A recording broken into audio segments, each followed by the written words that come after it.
Hello दोस्तों, नमस्कार। दोस्तों, हम आपको भय पारिवारिक एवं सामाजिक कहानियाँ सुनाते हैं, जो हमारे दिन-रात समाज में घटित होती हैं और जिनका हमारे जीवन पे एक अच्छा प्रभाव पड़ सके और हम उन कहानियों से सबक लेकर आगे अपने जीवन में कोई गलत कदम ना उठाएँ। तो दोस्तों, आज की कहानी है अपने अपने फर्ज। अरे पापा, आप अभी तक तैयार नहीं हुए? बैग कहाँ है आपका? चलिए, मैं पैक करती हूँ। अंशु प्रकाश ने एक उदास नजर ज्योति पर डाली। ज्योति बेटा, मैं कहीं नहीं जाऊंगा। ये घर तेरी माँ की यादों से भरा हुआ है। ज्योति की आंखें भर आई। पापा, माँ को गए हुए 6 महीने हो गए हैं। आपकी तबीयत भी ठीक नहीं है। ऐसे में मैं आपको अकेले नहीं छोड़ सकती।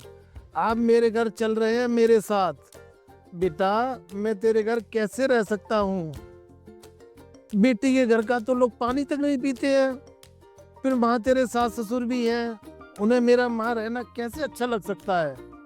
आखिर हूँ तो मैं एक बाहरी आदमी। पापा, वो लोग ऐसे नहीं हैं। वो मेरे साथ कितने अच्छे हैं। ज्योति अंशु प्रकाश का अपने मतलब पापा का हाथ थामे हुए लेकर बैठ गई। पिछली बार आपको शुगर का अटैक आया था। कितनी मुश्किल से ठीक कहते हुए उसकी आंखों में आंसू आ गए। पापा, मैं आपकी इकलौती बेटी हूँ। आपकी सारी जिम्मेदारी अब मेरी है। बस मैं और कुछ नहीं सुनूंगी। अंशु प्रकाश सोच में डूब गए। मनोज मतलब दामाद जी ने तो एक बार भी नहीं कहा।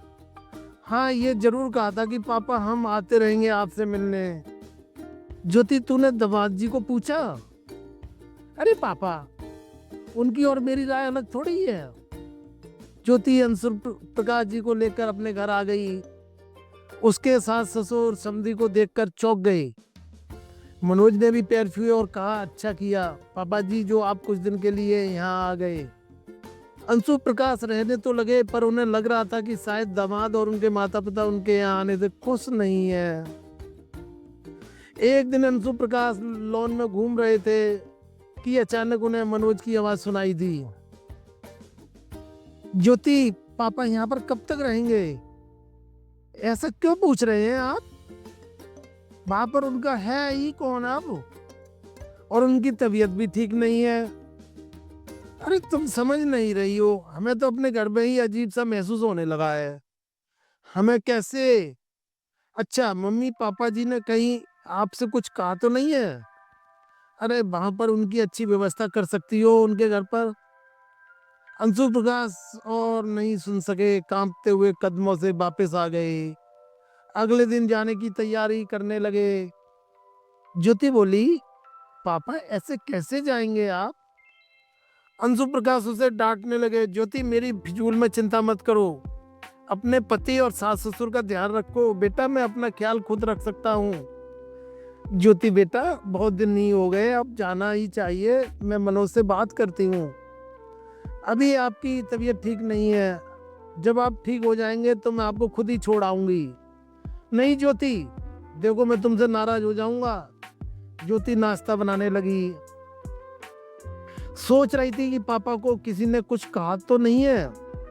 नाश्ता करने के बाद उसने कहा, आज पापा जा रहे हैं। वे अपने सास ससुर और मनोज का चेहरा देख रही थी कि उनका चेहरे पर चमक आ गई थी। तभी उसने कहा कि मैंने एक फैसला किया है कि पापा इतनी बड़ी कोठी में अकेले कैसे रहेंगे। सोच रही हूँ कि गरीब बच्चों के लिए उसमें एक छोटा सा स्कूल खोल दिया जाए। पापा और मैं मिलकर एक ट्रस्ट बनाएंगे ताकि पापा के बाद भी स्कूल चलता रहे। और पापा, आपकी वो जमीन पड़ी है उसे बेच देते हैं। 2 करोड़ की वैल्यू है उसकी। उसे ट्रस्ट के फंड में जमा कर देंगे। उसके इंटरेस्ट से उन गरीब बच्चों की फीस में मदद करेंगे जो कुछ करना चाहते हैं। उसमें योगदान देंगे। बाकी आपकी पेंशन और फंड आपके लिए बहुत है। पापा, मैं आज से इस काम पर शुरू करती हूँ। अंशु प्रकाश जी हतप्रभ होकर उसे देख ही रहे थे। मनोज की आंखों के सामने तो अंधेरा छा गया। उसके मम्मी पापा का मुंह खुला रह गया। मन ही मन हिसाब करने लगे। 5 करोड़ की कोठी, 2 करोड़ की जमीन और फंड, इतना बड़ा नुकसान। जब वह अंशु प्रकाश को छोड़कर लौटी तो मनोज उसका इंतजार कर रहा था। ये सब क्या बकवास कर रही थी तुम? ज्योति मुस्कुराई और बोली, ये बकवास नहीं है, सच है। ऐसा मैं इसलिए करूंगी कि किसी को भी मेरे पिता की मौत का इंतजार ना रहे। पापा ने मेरी शादी पर ऐसी कौन सी चीज है जो नहीं दी? मनोज गुस्से में बोला, ये तो उनका फर्ज था। फर्ज सिर्फ लड़की के बाप का ही होता है, क्योंकि उसने लड़की पैदा करने की गलती की है। मैं अपने पापा की इकलौती बेटी हूँ, तो क्या मेरा फर्ज नहीं था उनकी देखभाल करने का?